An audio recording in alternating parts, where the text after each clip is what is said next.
Happy Wednesday, everybody. I just wanted to bring two quick updates to you that I think are pretty awesome. So the first one is over here on the form creator and the survey creator. So if you run over and let's pull up the form builder real quick, I built a test form here. So what you can do is you can take a field and you can now mark that field as hidden. And down here, what you could do before, and before you could only put in a static value, but now you can actually use a query string key to actually map this over. So what that means is, let's say we come in, we're redirecting from some other place, or we're landing somebody on this form, or a page that has the form, and we have a parameter in the query string. So in this case, UTM campaign. And what we want to do is map it over to a field in the contact. So when we look at that contact, we can actually see that query string parameter.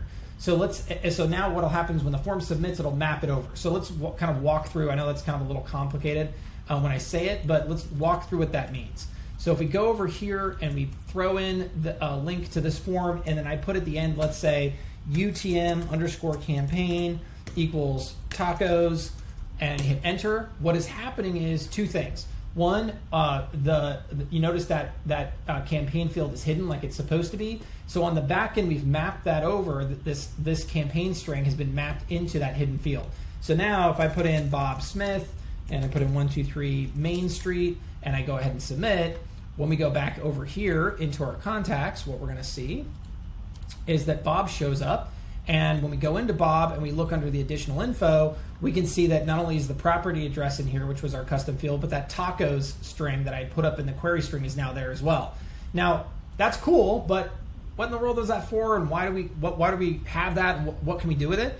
Well, so now let's just think about our trigger system, for example. So now what you can do is you can come in and say, hey, listen, when there's a form submission and the campaign field, custom field, has the word tacos in it, we want to go ahead and actually add and update the opportunity and then pass that campaign in, let's say, for example, in this case, the opportunity source. So now we can dynamically source each of our opportunities based on a query string parameter that came into a form, which is pretty awesome if you ask me, because that allows you to really start to customize things quite a bit. So that's update number one. Now, update number two is just as cool in my opinion.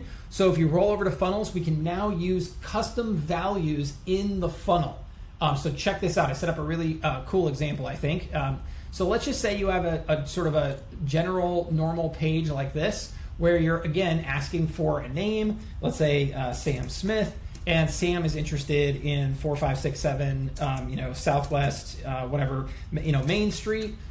What you can do is you can actually come in and hit, when they submit the form off the landing page, on the thank you page, you can do things like, thank you for your interest in 4567 Southwest Main Street, right?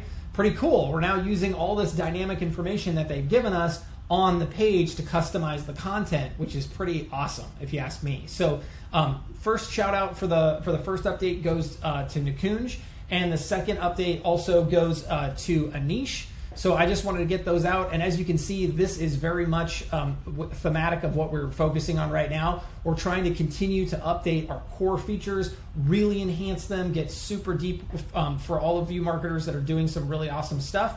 So anyways, as usual, if you have any questions or feedback, we'd love to hear it. Otherwise, have a great rest of your day. Thanks.